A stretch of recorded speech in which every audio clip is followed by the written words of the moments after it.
worship leaders, worship musicians, and those who love to worship. What's the right way to take a compliment? Let's talk about it.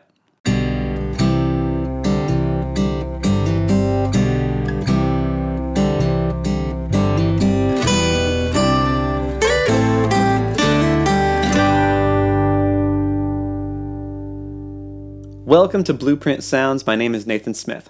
Thanks for joining me. Today we're going to talk about how to take a compliment, which can sometimes be an awkward thing, especially when you've just finished leading worship somewhere and somebody runs up to you and says, "Oh, thank you so much. You did so great. You were such a great singer." What do you do in that moment?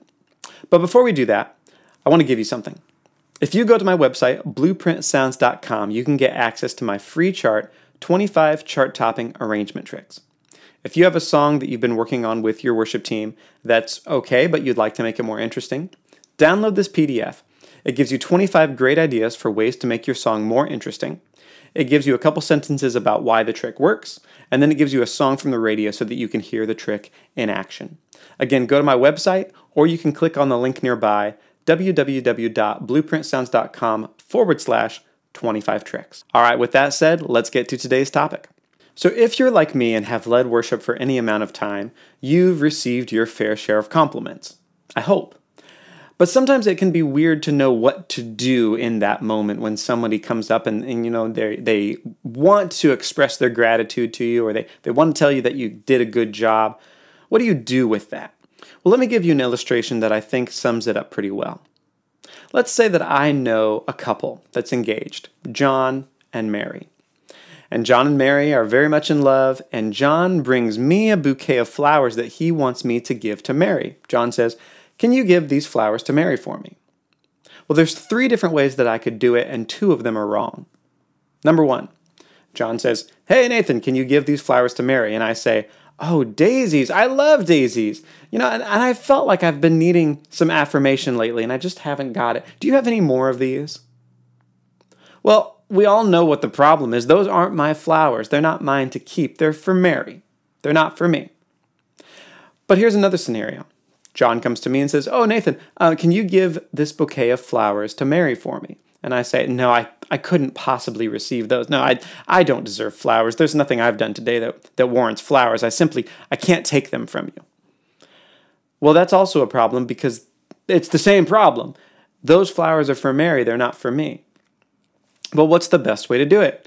To say, "Yes, thank you. I will give those to Mary for you." And then I hand Mary the flowers and I tell them who they're from. They're from John. That's the only right way to do it. Well, I've heard a wonderful worship leader and a wonderful elder statesman named Don Potter explain it this way. He said, "Compliments are like flowers. If you keep them for yourself, they'll die. But if you offer them to the Lord, He plants them in His garden and you get to enjoy them forever." What a wonderful thing to say. And it really makes sense when you think about what compliments are and how we're supposed to receive them. Let's go back to that idea of compliments being like flowers. I've seen worship leaders come off stage and it's clear that they're looking for compliments. So they make a beeline for their people. They make a beeline for their yes men and they say, "Okay, how was it? How was it up there?" And it's more than just wanting to know, okay, was the sound good? Was I pitchy? That kind of thing. They really aren't comfortable. They aren't at rest until people have gone over the top to say, "Oh no, that was amazing. You're, fantastic."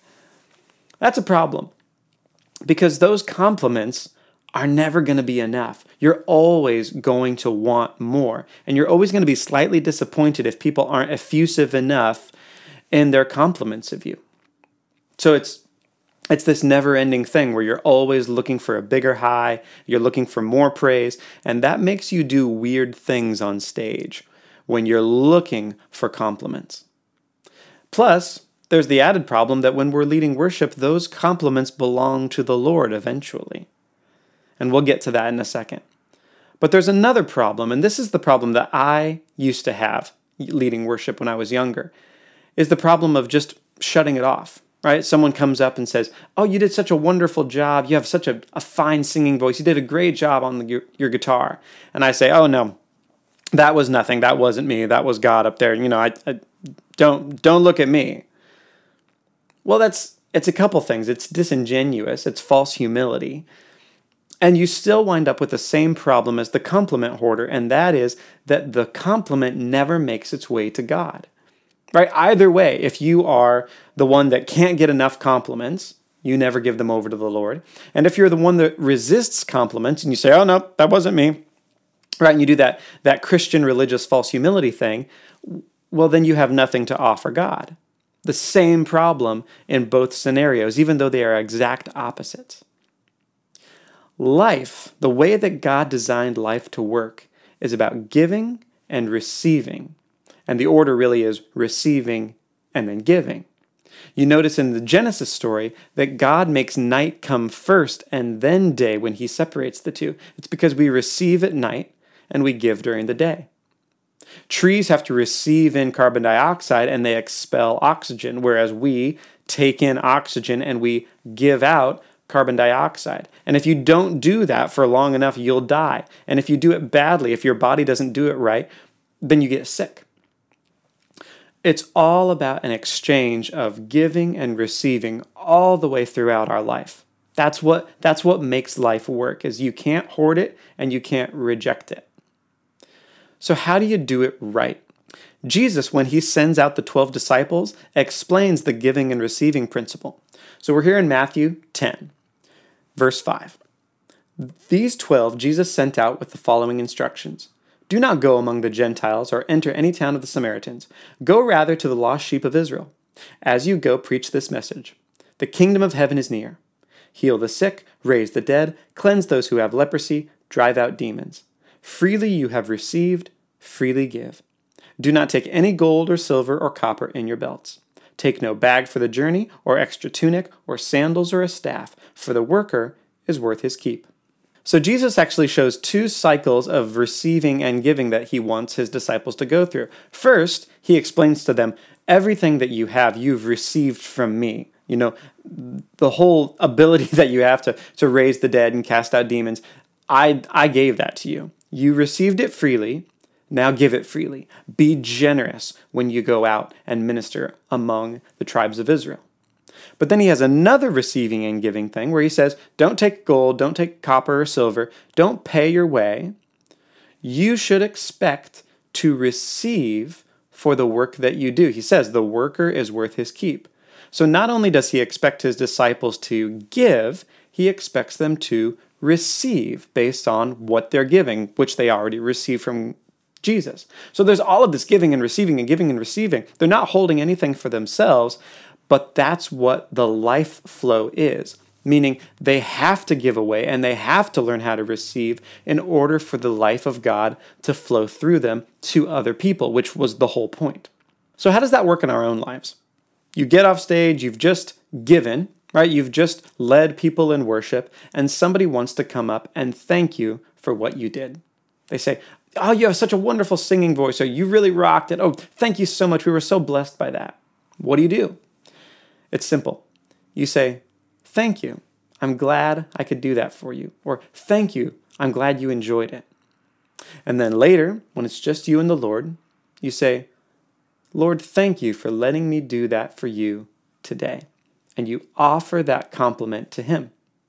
That completes the cycle. You've received a compliment from someone, then you give it in the form of gratitude to the Lord. And that activates the life of God. That allows his life to continue to flow in you. If you stop it by just hoarding it for yourself, or if you stop it by refusing to receive it in the first place, either way, it stops the life of God. If you want to keep the life of God flowing and keep things healthy, then you must receive compliments, but you also have to learn how to give them to God in the proper manner. Hey, I hope that video helps you. I hope that as you lead worship, you learn to receive properly and give properly, just like God intended everything to work. And if you need help with your arrangements, make sure to click on the link nearby, blueprintsounds.com/25tricks. All right, until next week, God bless and goodbye.